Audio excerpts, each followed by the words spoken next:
Похоже, немного осталось уже, становится все холоднее.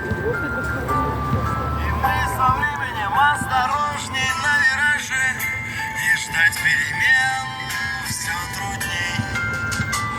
Но свежий ветер